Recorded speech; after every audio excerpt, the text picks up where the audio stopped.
see a darn thing. See these glasses. Whoa, welcome to the Once Blind Podcast with your host, Carl Express.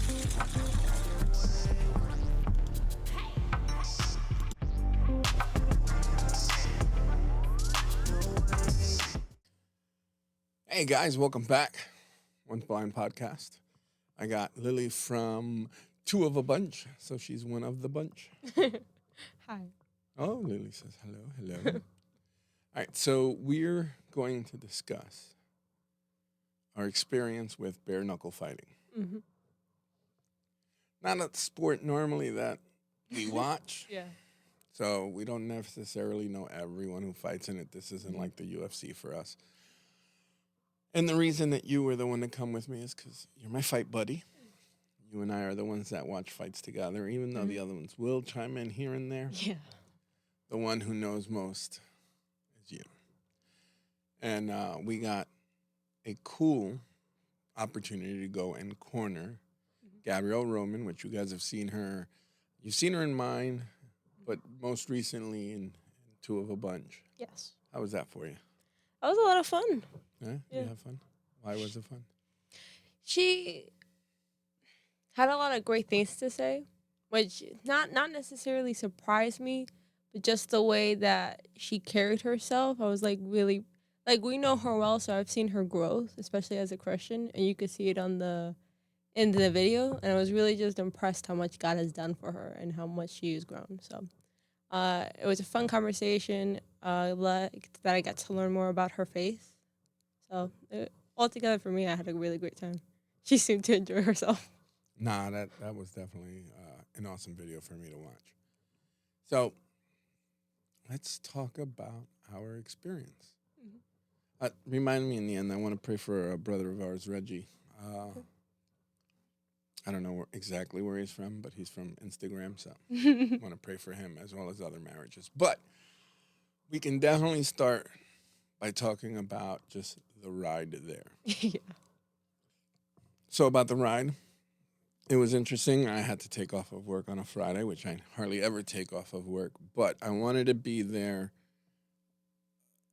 when I had to be there for her.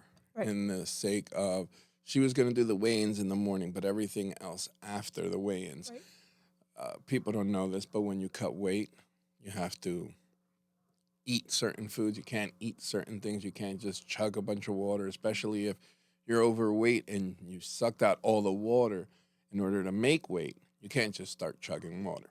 So we wanted to be there for all that.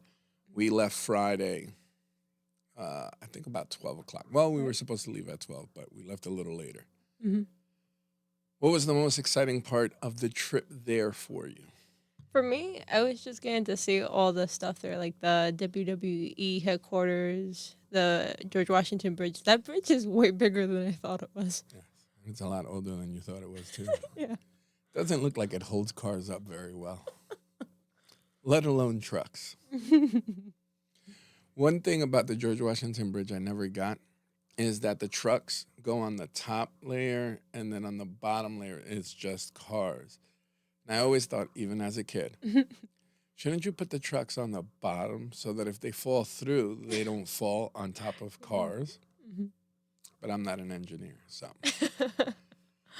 Either way, so for me, it was fun to see certain landmarks. The WWE headquarters was pretty cool. But I think what made it the most exciting for me is that, being that I don't use the vehicle the most, when we took off, it was about half a tank, a little more than half a tank. And I was like, I'm not going to stop for gas. We're already running later than I wanted to. We'll just take off. And then about half an hour before we got to our destination, I started noticing we're at like under a quarter of a tank. And then the gas gauge just started going. I'm like, oh my God, no, we're not going to make it. And started praying a lot more. Turned into a prayer, meeting, I guess you could say. The whole way there, oh, we're not going to make it. God, let us make it. God, let us make it. Oh my God. And then the light turns on and we're still about 3 miles away. And I'm like, oh my God, Lord, if I remember correctly, the light gives me 5 miles. We're 3 miles away. Just get me to a gas station. We get off on the exit, and then it's like, we got like 2 miles left. We passed the hotel that we're going to stay at. By the way, it was Connecticut, Mohegan Sun. And we passed that. And it's like, oh my God, where's there a gas station? We need a gas station. And luckily, there was one there. Yeah. So that was pretty exciting. I got the juices going. One of the things that I thought was going to happen is Yoel Romero's fight was going to be the same night. Oh, yeah. So that was a letdown for me. I really wanted to see Yoel. That is one of my most favorite fighters, the soldier of God.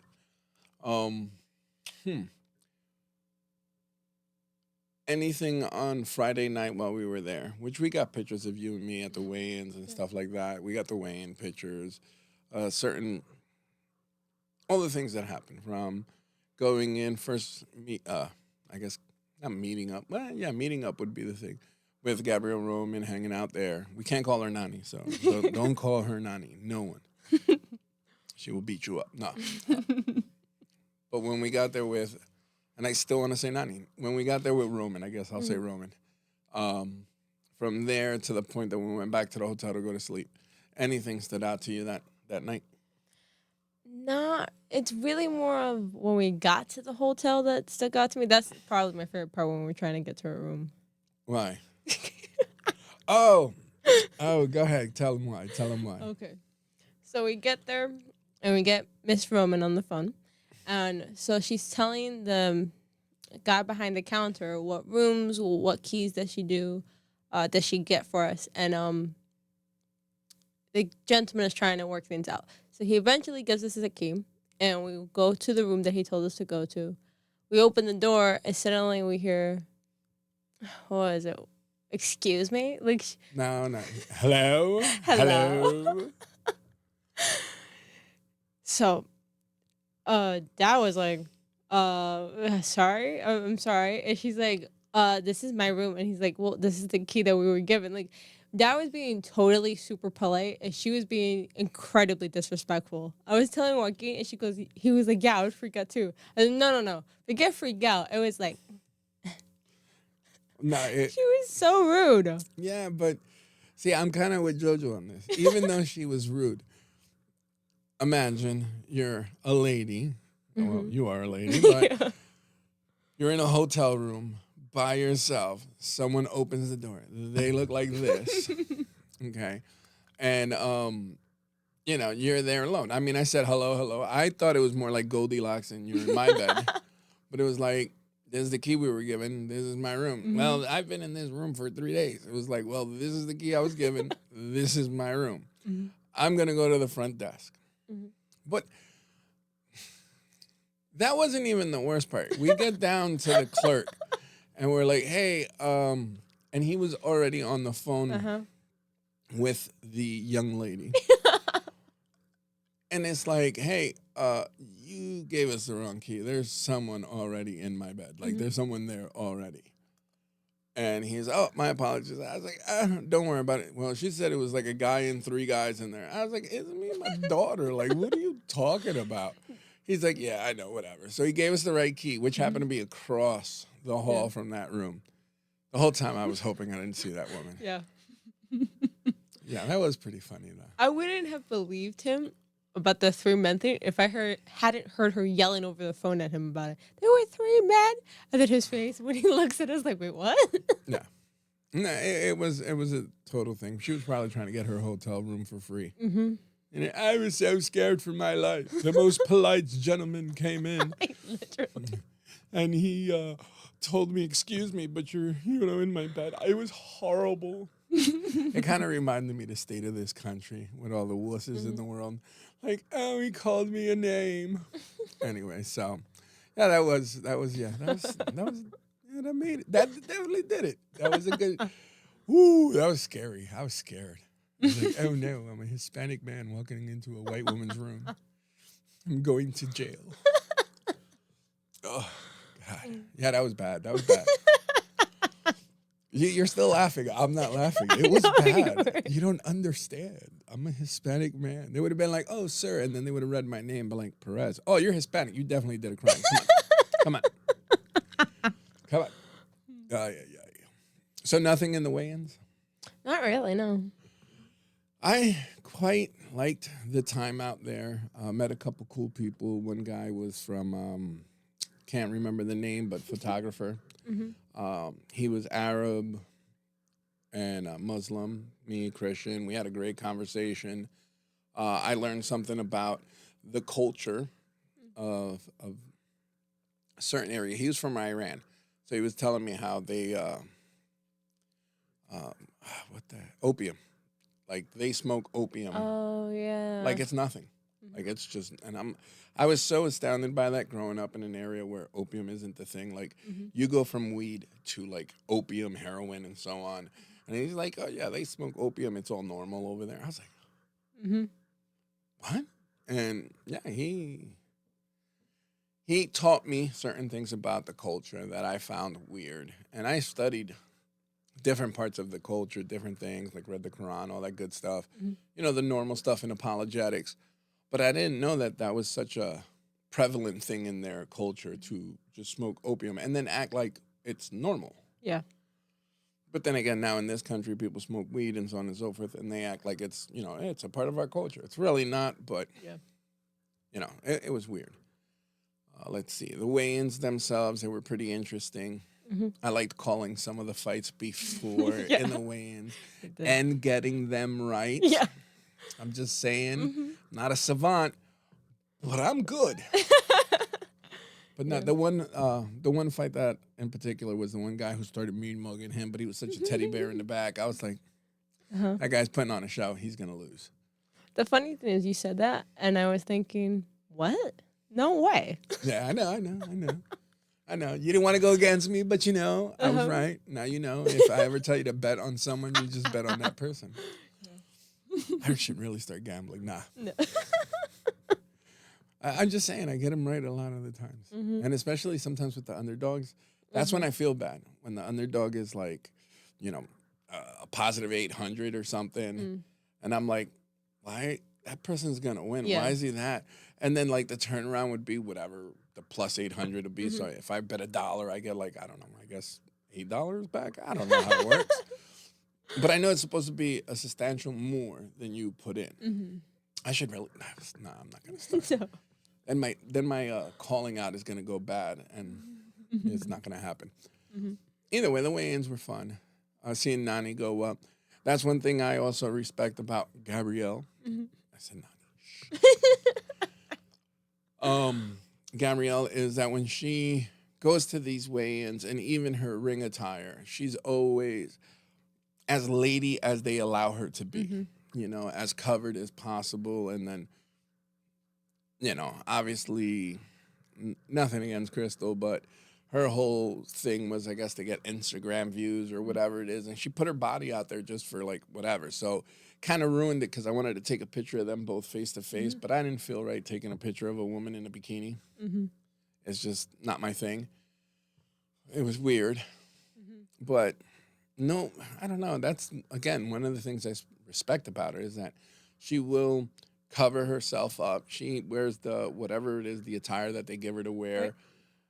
But nothing to the aspect of, hey, I'm going to sell my body to hopefully have more views or more fans or more anything. Like, she is respectable. And I like that because for me, again, being my niece is like, okay, great. She's not embarrassing to the family, but I can see where she could be the type of role model for other young ladies who want to get into this stuff. And, they want to be fighters.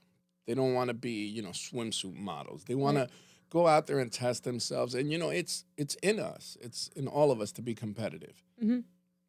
But a lot of these places, and not only bare knuckle fighting, but even UFC or whatever, sometimes they want the girls to act a little bit extra. And sexual so that they can sell tickets or bring in new fans. Right. But she's the model where, hey, I go out here to throw hands, I do my thing. I don't need to sell my body. So I do respect that. It's kind of sad to see that people don't understand that because I see that. I see the type of role model Gabby's trying to be. And then people just not get it. And people, you could see their worldly eyes and by what they're drawn to. Like, well, I'll skip a little bit ahead, but to the day of the fight, they're doing the walk-ins, and I can hear them go, "Okay, that girl looks like she could fight." Roman was the first to walk out, but the second that Miss Crystal walks out, she's dressed up as fancy as she can be in fight attire. And then like, oh, that's the girl that's gonna win. Nothing that she's done that looks like that's a good fighter. It was more of just like, look how fancy she is, look how sparkly, look how pretty. It's more like they're choosing with their jealous eyes what they wish they could be. Now, I'm saying jealous eyes because it was women behind me. It was like, that's what I want. Yeah. And that's the thing though, like some of the best fighters in UFC, bare knuckle fighting, Bellator, so on and so forth, they go out and with a look for like, I'm going in for business. Mm-hmm. And then you have those that, because she had that skirt short thing going and then like a tube top. And you would think, oh, that's like fighting. That's not fighting attire. That's trying to be pretty while you're out there. And guess what? Being pretty while you're out there doesn't keep you from getting your face beaten. So, I don't know. I don't know why people think the way they do, why they do those type of things. But then again, there was one fighter that I did like at the end of the night. And he had this like straw thing. And what I liked about it was, it says Jesus saves on it. So I was like, all right, that's pretty cool. But the pants. But he came out originally in his walkthrough with some guy who thought he was Rey Mysterio. You didn't catch that? Oh, yeah. Yeah, he came out. He had the whole luchador thing, and he was walking around the whole. It was pretty hot back there for him to be having that mask on all day. Like we got there early, way before the fight started, and he had that thing on, and I'm like, okay, yeah. And I was like, there was 2 Mexican fighters, 1 Puerto Rican, and I was like, they don't have that mask. Who the heck is this guy in this mask? And I was trying to think, like, what fighter on the card could it be? And it wasn't even a fighter on the card. It was just a guy who came out during his walk. And I'm like, okay. Sure. Oh, man. The weigh-ins, which one of the fighters stood out to you the most or you thought was the funniest? The funniest? It would have to be the guy with the presents on his hands. Oh, yes. Yes. Well, that was... I was like, what are you doing? But at the same time, it was funny. That was the Mexican fighter who fought... what was the name of the guy that's on the same team as Gabrielle? I think they were calling him Cito. Cito, yes. Okay. So he was fighting Cito. I thought it was hysterical, too. I got a present for you. No, it was Christmas time. It was this, it was that. He had the presents in his hand. He had the Santa Claus hat on. It was clever. Yeah. See, stuff like that to me is like, all right, guy, And that was a good fight, too, with those two. I went to decision. Either way. All right. So now, it's the day of the fight. We ate everything. We leave the hotel. We're heading towards the fight. What's your mindset about the fact that you're about to go corner a fight? It's more of just making sure that I'm doing and being aware of what Roman needs. Okay. Just making sure that, well, I don't want to say too much, almost like, okay, so I just want to make sure she's in the right mental state. And I just want to make sure that she doesn't beat herself up because she beats herself up a lot. So I just want to make sure that she has everything that she needs going into it and doesn't have to worry about extra things. Okay. Like, where's her water? Where's her this? Where's her that? So that's what I'm going in there thinking. Okay. And did it make you nervous? Did it make a little bit? Well, what made you nervous about the whole thing? Just making sure that I didn't like throw her off. But I just kept in mind that if I'm doing what I feel like God wants me to do, that I'm not going to throw her off. So you had her, like, fighting. Like, when we were watching her fight, there were things I wanted to shout. I was like, no, don't say it. Because it's like the adrenaline you have plus the love and respect you have for the person in the ring. Like all of that. You want to be saying stuff and you're like, wait, stop. Are you even thinking through what you're saying? So I just kept reminding myself, the best person to be giving her advice is you, and I'll care for everything else. Okay. I remember you were taking out the stool in the first round. I do remember that. Well, he should have said beforehand that I wasn't going to fit through the first one. No, but he did. He told us that he was going to bring it up. Mm-hmm. And that's all he said. So we assumed he was going to bring it down. At the point he's telling you, "Hey, bring it," and you're like, "Okay." And then you're trying to get it out the most efficient way you think. Yeah. And it was, that was on him. That wasn't on you. I thought it was funny, but that definitely wasn't on you. Yeah. All right. So being backstage now, she's in the period of wait. We had to wait a long time in that back room. I didn't think we were going to be out there. No. You know what did anger me about that though?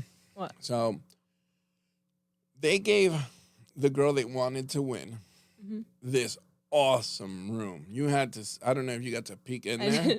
It was called the pop room, right? So it had like a classic pop look to the room. They had the lights. They had this. They had a bunch of couches, seats. Wow. Oh, yeah. Oh, so like the good stuff that you see in the UFC type of stuff. Exactly. Those where they have those. And then we got a room that they sometimes split in half. It had a painting on the wall, which you have a picture in front of that wall. And, they had that and a bunch of chairs. And by the way, it was the room that the officials were using to have a meeting. So they put us in there. We had to wait for the meeting to be over. We had to remove all the seats, all that, turn on the lights, figure out what's going on. And then we had a TV that I had to ask, like, I don't know how many people I had to ask so that I can get the fights. Let's watch the beginning of it. Some fighters, she wanted to watch them because it would hype her up. Yeah, it was a weird experience the way how that's what really angered me. Like, you showing me who you want to win or who is your money, your so-called money maker, the person you want to succeed. Because you do everything to make them comfortable, feel like a star. Yet your other female, and that's the thing, most of the men shared lockers. Only the two main events had their own personal lockers. And once Gabrielle, once her and Crystal fought, they moved the main events, one into Crystal's room and one into the other room. That was the popular or popping room, whatever they wanted to call it, comfortable rooms. But everyone else, all the guys had to share lockers. So I did appreciate that she got her own locker or dressing room. But it's like, man, you walk by one room, you look in, you're like, wow, this is nice. And then you walk into the other one, you're like, is this a broom closet? Which she had told us at one point they did put her in a broom closet. Yeah. And that to me is like, you're showing favoritism. Yeah. And that doesn't, not feel good, but that doesn't look right. Right. Like, these are your fighters. Each one of them is there to take a punch in the face. They're already not making a lot of money. Right. But then you go and throw them in a broom closet or a spare room just so that, it's like, come on, treat these fighters with respect. It just shows how unprofessional and dishonest they are. The cool thing is that this time around they had this new way of wrapping things because they were going to take the analytics and have this and all that. But even the cut portion, or when the cut man was in there putting the gloves on, just seeing the doc come in and act a certain way. The guy who put the tape on, he was professional. He was like, whatever you want, however you want, whatever you need. And he was being cordial about it. The other guy, I guess, was frustrated due to all the stress of who's going to wear what and yada, yada. But even that experience for me was entertaining because the guy who did the cuts, the tape, I mean, I've seen him in UFC. So that for me was like, oh, this is starting to get real. Like all the way up to where we drove there, we got the area that we were going to be at. Everything to me at that point was kind of surreal. Like, it wasn't, like, this isn't a reality. Are we about to go do this? Yeah. Right? And the seriousness of it hadn't hit me yet. Till they started the first fight. Then I knew we need to get ready because she was, I think, 4 or 5 fights in. She was the second on the main card. That I know. I think she was the 4th. fourth from the end. Oh. We watched 3 or 4 fights after her. I have no memory. I know. I watched all Well, the if fights. she was the second, to after, once the main card started, there were 3 prelims. So then she was the 5th one in. Yeah. But I counted from the main card at first. Either way. So once the fight started, it's like, all right, now we need to. So it was like, all right, listen, whatever music, you got to, get into your head, start, moving around, not necessarily working out, making sure she didn't drink too much water, get her the fights because that's what she wanted so she can shadow box towards it. And it's interesting also trying to get her to break the habits of what she's done before. Like people are like, oh, pads. And it's like, you don't necessarily need that before a fight. They really make, in the UFC and in boxing and everything, they're like, oh, we want to get a locker room shot. Let's get, you doing gloves or you doing this. And all that's extra. None of that matters. So for me, it was like, no, get it your head right. You want to watch this. You want to listen to music. You want to talk. Letting her know, reminding her why she's there, what she needs to do. Obviously, she can't make bonus unless the fight is a dog fight. So you want to bring that dog out in her. So all the way up to this point, it was like, all right, this is cozy. This is normal. I'm like, I'm not excited yet. Right. I'm just, I want to make sure that everything, like you were saying, everything gets done to the point that when she walks out, she's the most relaxed. Right. Most focused, and just ready to blow up. Right. And it was interesting, especially with her. And quite frankly, if it were a guy, I'd say a whole lot of different things, right? Yeah. But because she's a fighter, but she's also a female fighter, it's also how to talk to her to get that animal to come out. Without going overboard, confusing her, or even trying to, like I would with the boys. Like, in this house, we have so many boys, so many girls. Right. You're all different. But there are certain things I wouldn't say to you guys that I'll say to the boys. Right. And certain things that I won't say to the boys that I would say to you guys. It's everyone's different. How do you hype them up? How do you get them? So it was also running that through my head because I mostly always worked with dudes. I was never for female fighters. Right. That's, for me, pretty people shouldn't fight. They should just be pretty and make money. Like, that's my whole thing.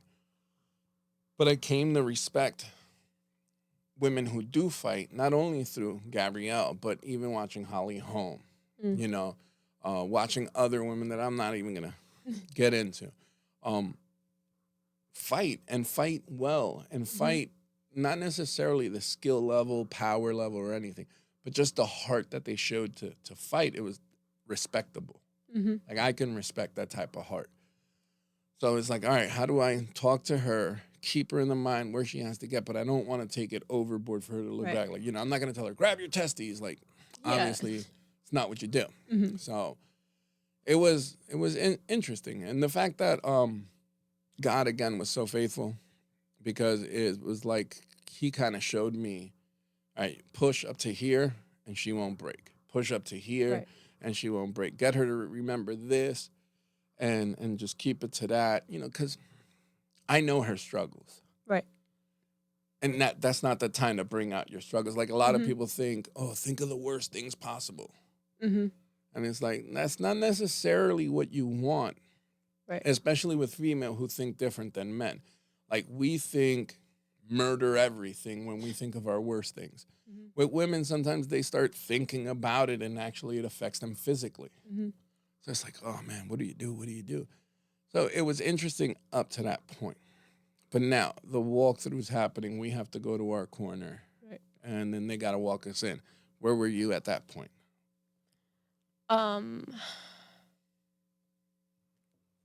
It was more of, that's the point where I was like, wait, what am I supposed to do?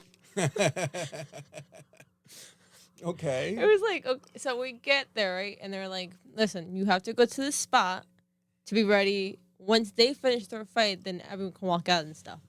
But they were very vague, like basically as vague as I was. And so we're like, what are we doing? Yeah. And so it was, go there. all right, but what's there? What are we supposed to do? Eventually, we kind of figured it out. But then you have to go out and walk. You couldn't even stand up. Like there I was, know. like there are so many rules, and yet you didn't bother to explain any of the rules. No.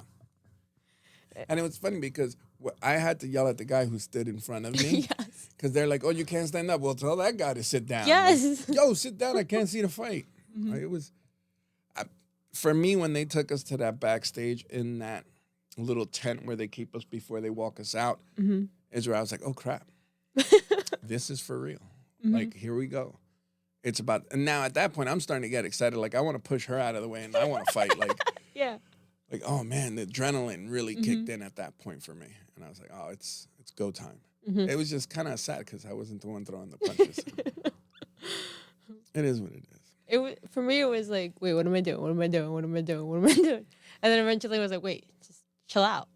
You'll just follow dad. That's Okay. easy. This is super simple. Just do what he does. There you go. No, but see, that's the thing. Even so, they take us out of that area. They walk us down almost at the same time that they're walking her through. They walk us around the ring. They tell us where we're going to sit. They didn't even tell us that we can come up to the ring Yeah. at that point to talk to her while she's getting ready and the whole introduction stuff is going on. It was someone else who told us, hey, come on up so you can. Yeah. Like, bro, you're running the show here. Run the show right. But even so, I mean, that worked out because then we got up there and I was able to, get her head where it needed to be. By the time we walked up, she was already walking through. She kept looking at her and smiling, and I kept telling her, I was like, yo, she's trying to break your, don't look at her. She's trying to break your concentration. She wants you to feel bad. She's trying to make you smile. Don't smile back. Don't smile back. Yeah. And, I could only imagine anyone listening like, why wouldn't she smile back? Like, what's wrong with that? It's like, no, don't smile back. Don't even look at her. Don't even look at her. Oh, man, it was so, like, I'm telling you, I felt like I was back in, the playground in school. Go get him. Go get him. Oh, man. Anyways, that was, like, the best part for me. It's just, go get him. But I don't know. At that point, the bell rings. And it's like, oh, it's on. It's on. And I'm like, we watch fights at home. I'm at the edge of my seat, moving my head. I got my hands up. I got to, bring them down because it looks like I'm about to fight the person in front of me. And I'm there and I'm just dodging. And I'm trying to yell certain things. Like I yell, your jab, your jab, your jab. And she did so great. It was to the point where people were like, oh, I don't even know if she threw. Like, you know how many jabs she hit her with? Yes. And the girl would try to go into her flurries, which was exactly what I was telling her from like weeks out. This girl likes to throw flurries. Just pop and go, pop and go. Don't even be there for it. To the point where the announcer, I heard later, and I think your mother told me as well, oh, that she only threw left hands, maybe her right hand hurts or vice versa. And no, she was just throwing jabs because that's what the game plan was. Hit her with a jab, don't throw the other one until she gives you the opening. Right. She stuck to the game plan, and she did it beautifully. She moved in and out. She was, tapping her up. She didn't even hit her with like a power hit. She was just piecing her up, right? Nice, moving. And the whole time I'm yelling, and then I saw her getting real excited towards the end of the round. Like she, like she smelled, what did they say? Blood in the water. Yeah, exactly. Yeah. And I was like, calm down, pace yourself, calm down. And then I see her slow down, and I was like, all right, she's listening. And for a person in the corner to be able to see what's going on and give the advice of, hey, you need to slow down, and them listen, kind of excites you even more. Like, oh, man, like, it's almost like playing a video game. Yeah. And you're playing a boxing game, and, you press the X button, but they're not doing what the X button is. You get real angry. But the minute it starts flowing right, like, this is nice. Yeah. That was nice. And it was one of the best feelings, I got to say, and at least in the whole fighting thing, even when I used to fight, even all that. But to watch her really piece the girl up, stick to the game plan, move so smoothly, not go in there and, basically set herself up. It's bare knuckle. Yeah. They're gonna get hurt. No matter who it is, there's gonna be blood. There's gonna be openings. She was in and out, not one mark on her face. And then the round finishes. So at that point, the first round's over. This is the first time we get to go up. How were you feeling? Just reminding myself what I need to get done. Okay. To remember the bucket. Yes. Right? You have to remember the bucket. Well, I kept that tight in my hand so I wouldn't forget it no matter what. Throughout It the was- whole round? Yes. I was like, quiet. Just stay quiet and hold the bucket. Because when we're at home, we're usually just screaming at the TV. Yeah. So I'm like, I know, but I don't know that much. So I don't want to distract her of her game plan. No, you know enough. Yeah, so like at one point, her hands were kind of down, but it really didn't matter because she had backed up a little bit, so that crystal could have never reached her. But I'm like, we've seen so many fights where people get beat up because they're not covering the face. So I was like that close to going, fuck your hands up. Well, next time yell that out because I didn't yell that out. Well, you were yelling to her about remembering to pace herself. And I knew that was far more important than her hands at that moment. Yeah. Which is why I try to remind myself that first, I have a lot of love for her. Second, a lot of adrenaline right now. Yeah. Let me step back until I can think about it. But listen, when you're at home and we're at home, we're watching fights and we're into the fight that we're watching because obviously not every fight deserves all our energy. Yeah. But when we're in one of those fights and you're getting extra, don't I tell you to calm it down? Yes. It's the same thing that's going to happen there. So just go for it. And then if I reach over and give you that little touch on the knee, you already know. That means, oh, Dad said calm down. Yeah, that's true. So go for it. That's good advice. But see, that's the thing. Not many people will yell, hands up, this and that, blah, blah. She recognizes your voice. She recognizes mine. She did well in listening. Next time, just yell at it. What were you thinking during the fight? So before we even go up to the part where we're on the apron, while the fight was going on, what did you think about everything we had talked about before with her and then watching her put it into play? I was just impressed how well she was doing. Okay. Like, I don't know if it was her camp or so from our interview with her on Two of the Bunch, I was listening to her say how much she has really picked up her training, that she didn't realize how little she was doing beforehand. Because what we were talking about was, like, you really don't understand how little you're doing until you push yourself. And so I could really see all of what she was saying, how hard she was pushing herself. You could see significant improvements from the last fights. So I was just really impressed with her. And at the same time, there was like one like beam in the way. Oh, so no. like, I could see most of it, but I'm at the same time like, huh? Like, there's so much. There's just so much going on. So my brain's a little bit of everywhere. Okay. So for the most part, I was very impressed. So question I would have for you. Being that you're ringside to watch that fight, right? Forget that it's Gabrielle, forget that whatever. But being ringside there, or the area we stood at to watch the other fights, which was pretty much floor seating, compared to watching it in the comfort of your home, what would you rather do? Watched it there. Really? Yeah. You liked it? Yes. Oh, I like see, it more. I like it more when I'm at home and I can go, hey, can I get water? Hey, can I get... No one's charging me $12 for a drink, okay? And I can rewind if I have to. That is true. I can watch it, sit back, lay down, whatever I want to do, however I want. Oh, I got to go to the bathroom. I don't have to go through all of this. I mean, I don't know. I like it at home. It's like football for me. Like, oh, let's go watch a football game. Yeah, I'll watch it at home. I'm not going to the stadium. And the announcers, in case you miss something or there's some information, it's always good. Granted, when you have to listen to DC for a couple hours, that's just torture. Yeah. If Joe Rogan's there, that's good. Bisping's even worse. I don't know if it's his accent or his stupidity, but it's the announcers do help. Anik is always getting excited before something happens. It's almost like he's got like the script, and he's like, "Oh, here's where I get excited." Ah! It's like, but normally. Even for football, I like to hear what's going on. I like it being said to me. It's almost like going back to like listening to it in the radio and being able to see it. Like more of my instincts are being, I don't want to activated, I guess. So it takes more of my attention. Being that I'm ADHD, it really, it's got my ears, it's got my eyes. But the atmosphere of being there, not just to watch, but for a purpose, was probably the most fulfilling part of it all. It was like, oh, like I'm in this. Yeah. Like, forget all the noise, forget everything. Because let's face it, Mohegan Sun isn't a big arena. Yeah. That place was not 100% packed. There was a lot of people there, but it wasn't 100% packed. A lot of the times we had to do some of the screaming, especially at the weighings. Yes. Okay, just so that it sounded like there were people there. There was a fight that almost broke out in front of us, but we'll get to that later. But for me, I don't know. I still rather watch it at home. Unless, it's Gabby. If Gabby's going to fight, then I want to be there.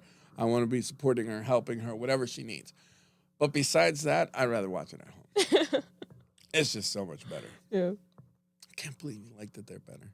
I think it's because it's more, for me, it's more high intense. Okay. Because I know that if I look away for a second, I will miss something. Okay. So it's more, it gets me, like, really stimulated, which my ADHD appreciates. So I'm like, that's the whole time. Colors, there's colors. Ooh, movement. All right, I got it. That's pretty cool. I like that. All right, so back to the apron, right? Bell rings, rounds over. We're walking up the stairs. We look across. She's bloody. And then we're walking towards Nani. What's your feeling up to that point? What's going on in your head? Like, all I could think of is just making sure that I do what she needs. Like, do I play the ice down? Do I give her the water bottle? What does she need? What do I do for her? That's basically all that's going through my brain. Well, we didn't need ice because there was nothing that happened. And plus, we weren't working on the cuts. The cut man was. That's why he put Vaseline on her. You did get the water. Right. You just couldn't hand it to her. I tried, but I was afraid of, like, so I noticed that this whole time she's sipping. I'm afraid to waterboard her with the water. So I was like, here's a little drop for you. You don't need no more. No. But it's funny because I took it, I'm like, I grab you by your elbow, just give it to her. Just give it to her. And she took her sips and whatever. And then I was able to, tell her, like, all right, calm down, breathe. You got to pace yourself, breathe, get your breathing. That's really all I had to say to her because she did so well. And the ice really didn't matter. The funny part is that I'm making sure you get off the apron. The guy on this side is like, oh, this is where you get off. I was like, obviously. So I'm trying to help you make sure you don't fall. And then I sit down and I look up and I see the doctor there. I was like, oh, this fight's over. I was like, it's over. And I look at you and then you go, yeah. And I'm like, yeah, it's over.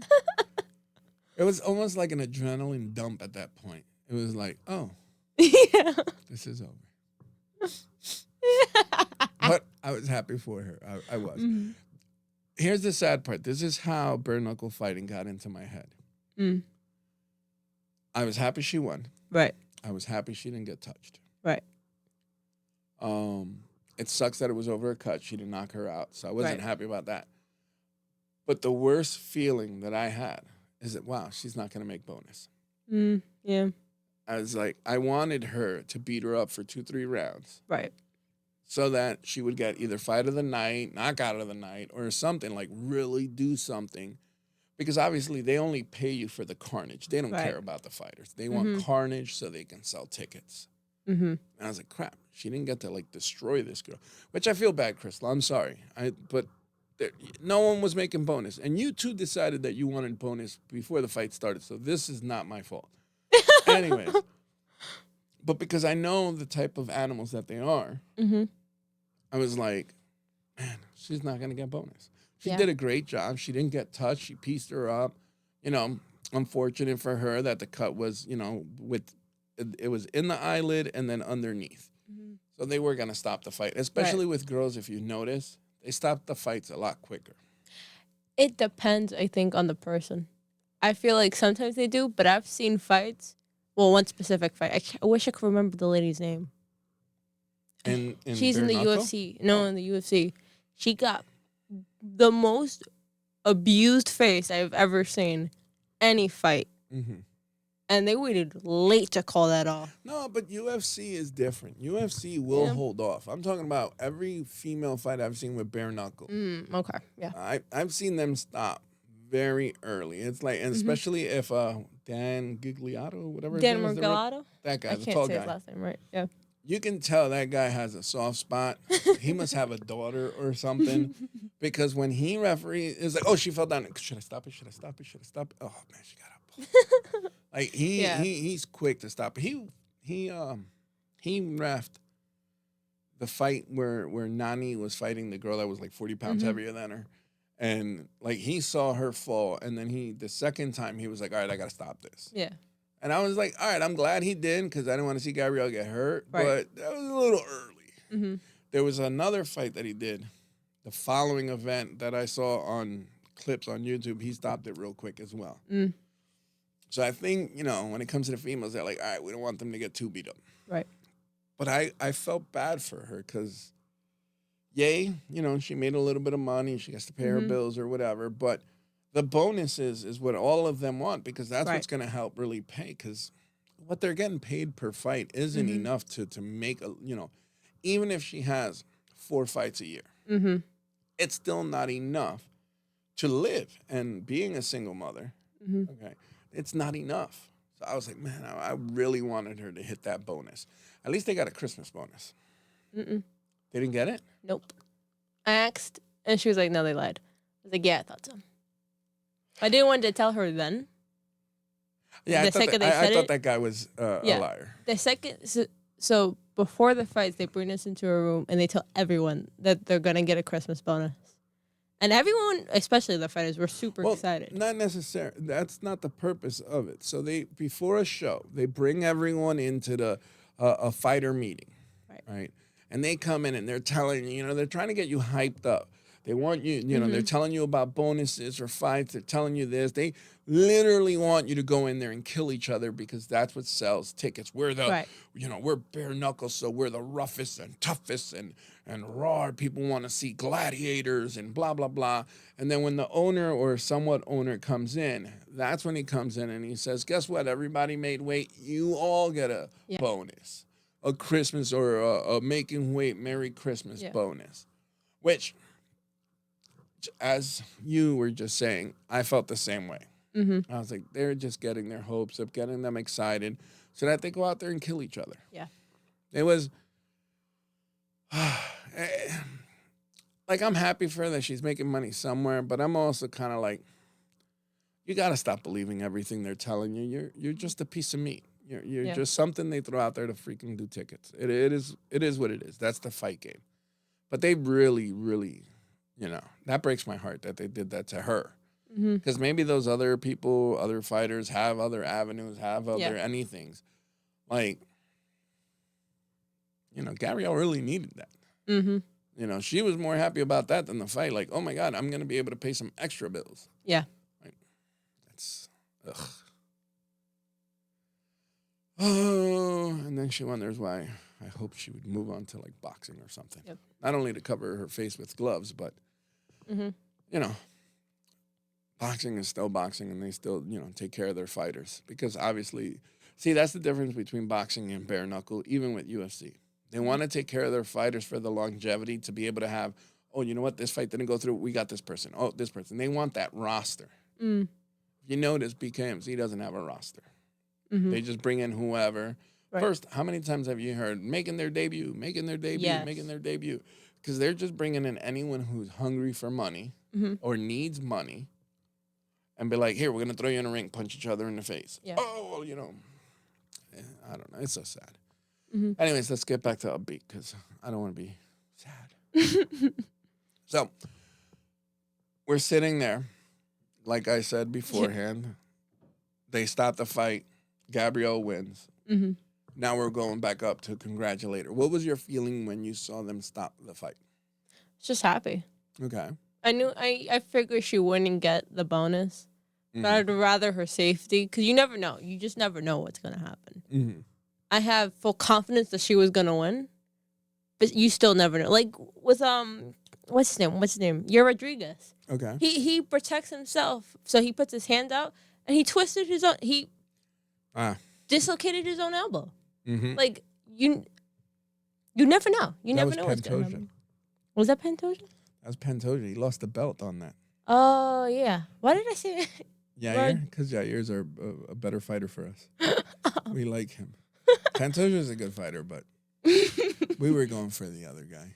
I was going for Pantoja. What? I didn't want the other guy to win. I wanted Jan to win. Jan Van. I think his name is Van. Yeah, Joshua Van. Joshua Van. There you go. See a name like that? Come on. The thing about that specific fight was like, bro, you didn't do anything because he was losing that first round. Yeah, it did look bad for him. Pantoja took himself out. Yeah. No. But that's exactly what I'm saying. Like, I was afraid something, like, you just don't know what's going to happen. Okay. So I was afraid that something like that could happen to her. So I was grateful that the fight was stopped. Plus, I knew Gabby's got a sweet heart, so she did not want to hurt her opponent more than she had to. Oh, no. She'd have no choice. Yeah. I'd be yelling at her like, no, "Break she her in would do half!" it. But if she had to, if she accumulated more damage, it would really upset her. Oh, okay. Not I in hear the what you're fight. saying. In the fight, her brain is like, I need this. I need the money. I need this. I'm supporting my boys. Out of the fight, it would have really upset her. All right. Yeah, I could see that. Mm-hmm. It was funny, though, because after it was over, we have to go and see a doctor. Mm-hmm. Doctor has to sign off. If we don't see the doctor, there's no pay, right? Mm-hmm. And we go back that way. And I think they had her in the room behind. Mm-hmm. So I was starting to say, like, yo, you pieced her face up. You must. And Gabrielle was like, what do I care? Like, because I'd say, no, I'm going to say it to her face, too. Like, I'll say what it is. It was, it was a good feeling to see her, again, really execute the game plan, really go through it, look smooth, okay, look better than anything. I saw her fix a lot of her mistakes from, like, previous fights. Like, that for me was all exciting. So I still had the excitement while we were walking to the back to go see the doctor. Mm-hmm. And then that's when she noticed she must have, like, tweaked her hand because she was, like, shaking. And I was like, oh, yeah, she tweaked that. And it was funny because it was the one that she was using the most. Right. Plus, you had the adrenaline dump. Mm-hmm. So it's a good experience. All right, so we leave the doctor's office, but the doctor's area. They give her the okay. She's all right. Obviously, her face looked pristine. She didn't get touched. Yeah. And then we go. I guess we go into the little locker. She changes. We make sure we take everything out. We come out, they do the little interview, and now we're just hanging out there. She's doing her thing, her rounds, talking to her, I think her sponsor she went to go see. She went to go see her somewhat manager. Mm-hmm. I don't even know what relationship they have. I would say manager, but either way, go see his family, walk around, see some of the sponsors he helped get, and so on and so forth, all the people that, were there, the business side of it. Yeah. And she went and took care of that. And then we stayed there and we watched the rest of the fights because that's all we cared about. Yeah. It's like, come on, you want to drink? No, we're good here. Yeah. You guys want to go? No, not yet. Yeah. Last fight. There's a couple more fights. And, there were some good fights. I think that a couple people got robbed on decisions. So that's not a bare knuckle thing. That was the whoever was managing the fights. Because there was one dude who looked like he went through war. Like, he looked bad. And then the other guy looked untouched. And the guy who looked like he was this close to death won. Pistol Pete. I think that... No, it couldn't. Pistol Pete is a basketball player. What did he call himself? Speedy Pete or... Let me see if I remember the song he walked out to. Slippery? No, it was Pete. Slippery Pete, maybe? It might have been Slippery Pete. Yeah, he was from Massachusetts, so home favorite. So, but besides that, he got mollywopped. He got destroyed. I don't know how many times he just kissed the guy's knuckles. Like, it was horrible. And somehow he still won. Now, listen, I'm not saying anything. The guy was a warrior. He fought. His face looked like, it went through the grounder for the ground beef. It looked horrible. But he stuck in there, and he made it to the bell. Yeah. I still think he lost, but they gave it to him anyways. the last fight was upsetting, but it was Yeah. an amazing fight. It was. It really was. It was an amazing fight. I can't remember their names because it's not that important to me. I apologize. I did like the guy with the Jesus Saves and the straw shorts. But it was interesting. He got knocked out. He got up, knocked him out like 3 times in a row. Mm-hmm. Next round comes in, he gets knocked out, knocks the other guy down, and then that guy knocks him completely out. Yeah. And then at the after party, they're doing this thing with the hamburgers or whatever. I was like, man, see, that's sportsmanship. Mm-hmm. But that's sportsmanship. I think getting your face punched and then that kind of balances itself out. Yeah, I mean, listen, but see, that to me shows those are guys out there making money. They're out there to do what is needed for whatever it is that they're making money for, right? They didn't have any animosity towards each other. It wasn't, oh, we're super angry. Like the dude who, came out with mean mugging and then he got mollywopped. He didn't even know how to fight. Yeah. Okay. It was kind of weird the way he did all that extra stuff. I don't know. Whoever was training him should have been like, listen, that all looks nice and pretty. That's not how you do this fight. Mm-hmm. Okay. This is knuckle up, buddy. Like, you're in a street fight. If you ain't doing that in the playground, don't do that out here. Mm-hmm. It was bad. But, all right, so now we finished, we laughed, we go and watch the fights, we enjoy ourselves. You liked it better. I think for me also, it was all this standing I had to do. Yeah. At one point, I'm leaning up against the thing, and I'm like, oh, man. I was thinking, when is this going to end? Mm-hmm. And then now we're leaving the hotel, and Gabrielle remembers because she's like, I want to go hit the bed, go home to my boys. Yeah. That's it.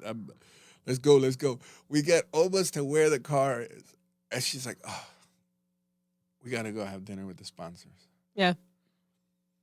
And then she's like, but, I'll, and always Gabrielle was like, I'll pay. I was like, no, you're not going to pay. Mm-hmm. We'll pay for us. You go enjoy the free meal. Mm-hmm.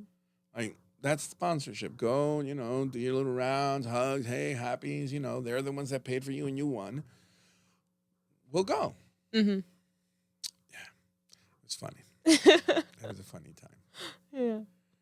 So, I forget the name of the restaurant, but it's kind of like a burger place. Mm-hmm. Nothing fancy. It was right in Mohegan Sun. You see the sponsors are in the front. I'm like, all right, let's make a beeline towards the back. Mm-hmm. And I was happy because it was just us 3.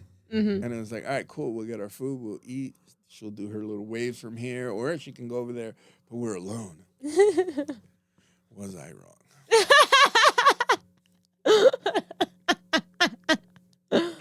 And it wasn't bad. Like, listen, I wasn't mad. I wasn't upset. But I haven't hung out with people like that since like high school, right?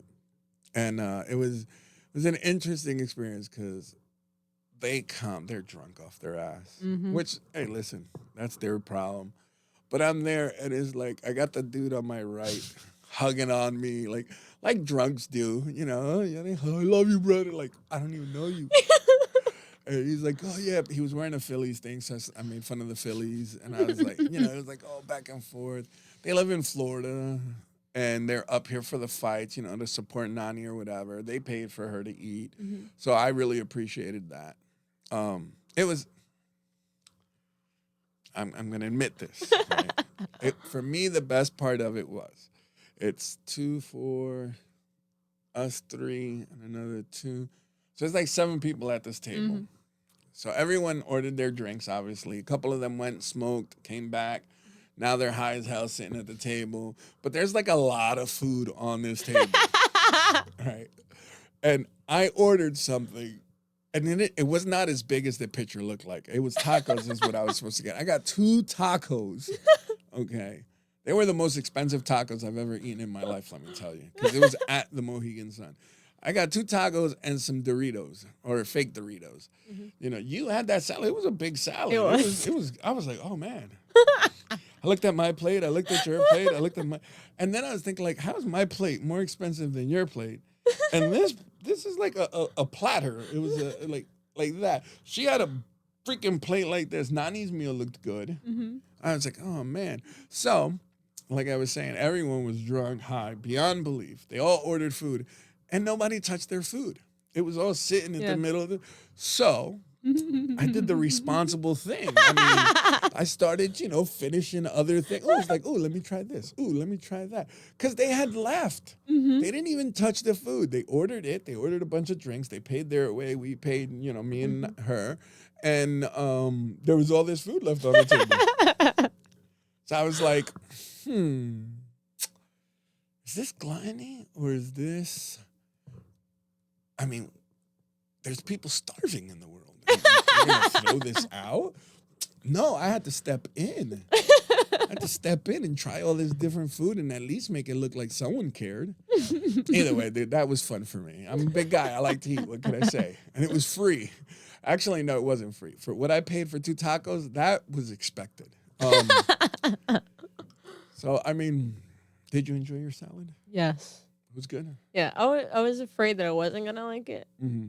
And then they brought it to me and I was like, oh, this is delicious. But it has some stuff that I don't like olives and stuff. Mm-hmm. I was like, oh, let me just try it together. And I liked it, except for the olives. Yeah. I almost spit the olive out. I was like, being an adult, just don't eat the rest. You don't have to eat that. Take the rest out. No.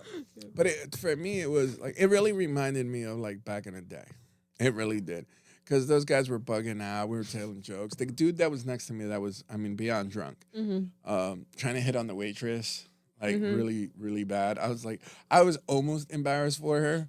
Like, I was like, damn, bro, like, slow down. And I was like, oh, well, she's playing along. That's her problem. I'm going to stay right here.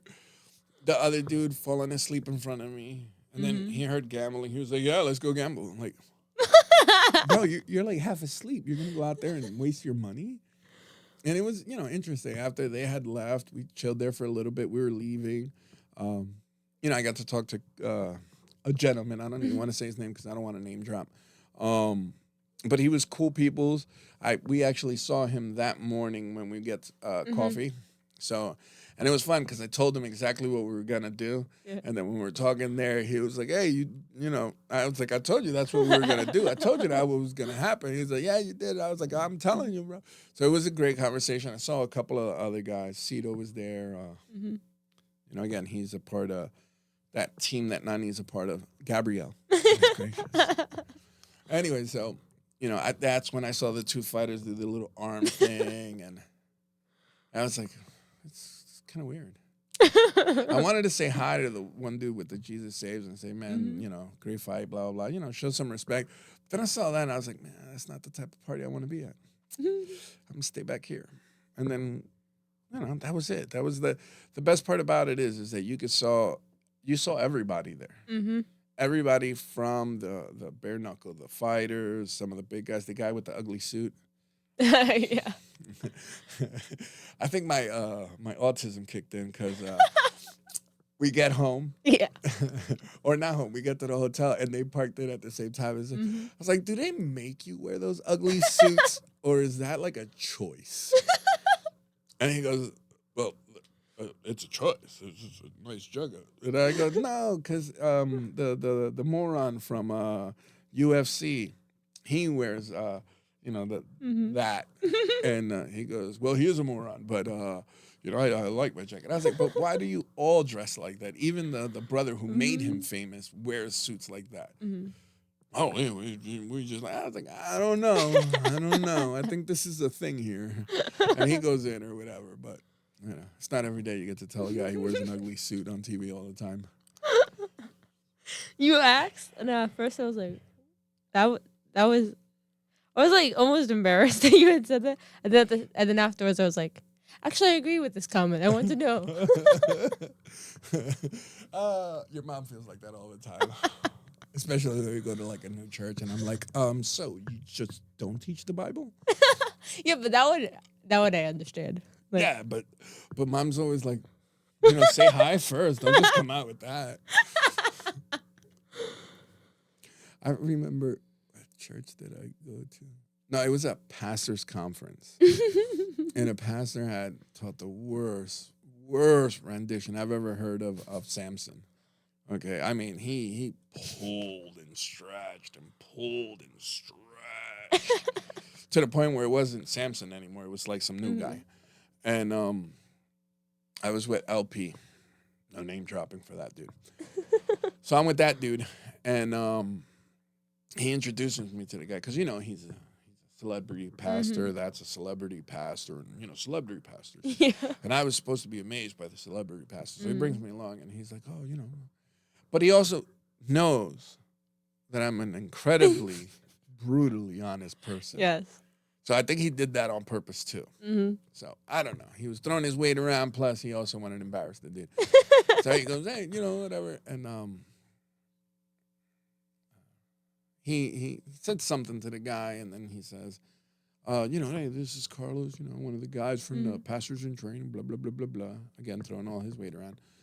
And he goes, "Oh, great to see you. What'd you think of the message? You." I was like, "That was from the Bible." I thought you were telling a story. There was so much stretching in there. I don't even know what's going on. Guy's face was. The dude who took me up to LP was like, and I'm there like waiting for a genuine answer. You asked me a genuine question. I asked you a genuine question. Okay. I wanted an answer. Like there has to be a reason you stretched Armstrong, Samson. Like it was horrible. It was nothing like that. But I don't know. Mom says it's my autism. I think she's making fun of me. Either way. But yes, that to me, again, that's the type of night we had. It was like, I was like, all bets are off. Like, after watching all these drunks act the way they did, freaking, it's funny because this guy, the guy that was sitting next to me, I forgot his name. Would I hang out with him again? Sure, why not? He might have not been funny, but it was a lot of funny stuff that he was doing. And I think how uncomfortable he made me feel was also pretty funny. Because, again, it's like being at high school and you're hanging out with the crew, and there's always that one in the crew that's just like, So, it was, again, and I ordered my food, Pepsi. Mm-hmm. You got Dr. Pepper? What did you get for dinner? No, iced tea. You got an iced tea, right? And my first Pepsi's done before the meal ever gets there. So I say to the waitress, one more. She goes, Pepsi. And he goes, yeah, with no ice. And I'm like, no, with ice. Yeah. And he's like, oh, no ice, straight Pepsi. I'm like, no, I want ice. Like, I want ice. She brought me my drink, a Pepsi with no ice. Luckily, she didn't take the other cup. I still had ice left in the other cup. But I was like, at that point, I was mad. Okay, I was furious at that point. Okay. And I was like, I was like, this is horrible. But besides that, that was the worst part of the night. She brought me Pepsi with no ice. Now we get back, we go to sleep. Could you sleep? Yeah. You slept pretty quickly, actually. I was like, oh, put the TV on. Maybe we can watch something before, to bring us down. And you said, yeah. Yeah. I was like, oh, man, she's out already. I was on the phone with your mom, and I was like, I can't believe she's sleeping already. Well, my head was hurting. I was like, I'm done.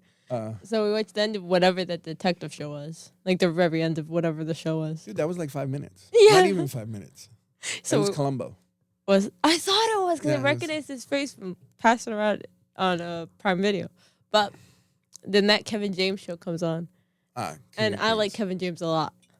So I was like, I could stay up for a few minutes. But my head was hurting so much. I was like, yeah, I'm done. I can't. It's funny, the episode that was on was one of the worst episodes. The one that I hate the most. Like, I've seen a bunch of his shows. I do like his comedy. But that was a show where he used his father-in-law to manipulate his wife. Mm-hmm. Because his wife only does what the father wants, never listens to him. Mm-hmm. And I was like, this show's going to make me angry. I'm not going to be able to go to sleep. And I did. I fell asleep anyways. I was like, ugh. I woke up a couple times. I can't sleep in hotels. Every noise wakes me up. Then I remember that I don't have my companion that sits on my... I was like, oh, man, what do I do? I was like, But then we wake up. And it's like, all right, we'll wait. Free food. You got to eat cereal. How'd you like Yes. that? Love cereal. How'd you like that? We don't get cereal, but when I do get cereal, yes. It was interesting because you were happy you had your tricks and I had the oatmeal. I was like, oh, I remember this oatmeal. And I had two of them, I think. Mhm. Yeah, two. They're small. Come on. And a bagel. Bagel I could have did without, but the oatmeal, that was great. I like the oatmeal. You ate the same cereal 2 days in a row. Yes. The only other one they had was Raisin Bran. That's true. No one wants that. No. Then he did offer me honey oats, Yeah. which I've always liked, but I wasn't gonna make her go upstairs and get it. No, Honey Nut Cheerios is better. No, other than that one, Yeah. mm, Yeah. I could do without the neurotoxin. Yeah, well, I mean, the other one ain't that much better either. Yeah, but at least it's not neurotoxin.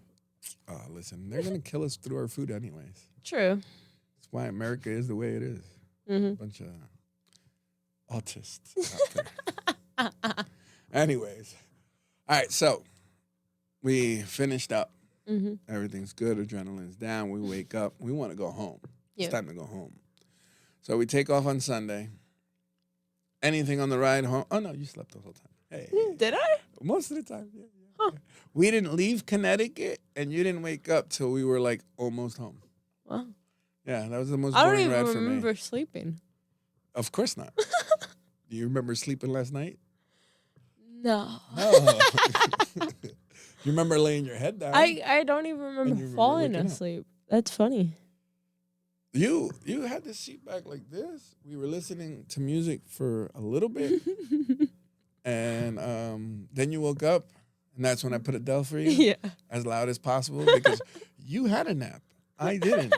I was tired. So I figured listening to that woman scream for a while, trying to scream along to the song. It's like, all right, let's get this adrenaline going because I'm about to, I don't know. It was a good time. Mm-hmm. It was a good time. You do it again? Yeah. Best senior trip ever? Yes. Well, we're hoping for, I guess, March, the end of March, we were told. Mm-hmm. Probably record, see how that one went. You have some videos, some clips, certain things you can put on there, have them see what's up. Yeah.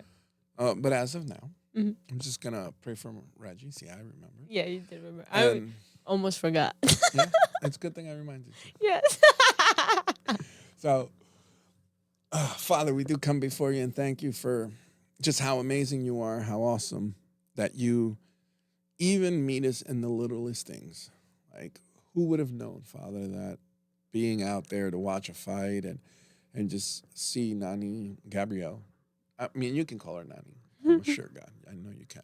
Anyway, so just how awesome you are, Father, that even in that, just the joy of being out there and experience that many people won't experience. I'm so grateful and thankful. But, Father, I just want to bring up my brother Reginald. You know his situation. You know about his marriage. You know what's going on there. I pray that you would give him the guidance, that you would be the light at his feet, show him how to maneuver this marriage. I pray that you put your hand upon his wife. And, Father, whatever either or issues are, Father, because we know it's not always just one-sided. It's always us. So I pray that you would do for them what you did in my marriage, that you would make it so that every day is a reminder of how awesome you are within them, that they would build their relationship with you so much stronger, because if we can build it with you, then we can build it with anyone. I pray that you would put your hand upon that marriage, that household, Lord, that you would guide them, not only their marriage, anyone else who does listen to Once Blind or doesn't listen to Once Blind, that is looking for your guidance, Lord. I pray that you put your hand upon their marriage as well. And Lord, continue to, being that today's New Year's, for this year, that more people would see your hand in the midst of all this stuff that's going on in the world, Lord. That they would see and have hope that you have a plan and that you're bringing it to fruition, Father. That you are the one in control of all these things. I know that a lot of people want to blame you for the bad but forget the good. So, Father, I pray that you would give them the guidance to know you allowed free will. A lot of this is our choice. A lot of this is us removing you from the equation. So I pray that this year many people would continue to keep you in the equation, continue looking for you, Father, in all these circumstances so that we can do them the way you want us to. For that's the right way. In Jesus' name. Amen. So I'm not going to say I'll see you guys next week or anything like that because you guys already know I record maybe twice a year or something. I'll try to. I said it last time and I didn't mean it. Well, I meant it, but I didn't do it. I'll try to keep these going. It's always fun to do it with someone else rather than me stare at a camera. So Lily from Two of a Bunch. Bye. Me. Buenas noches.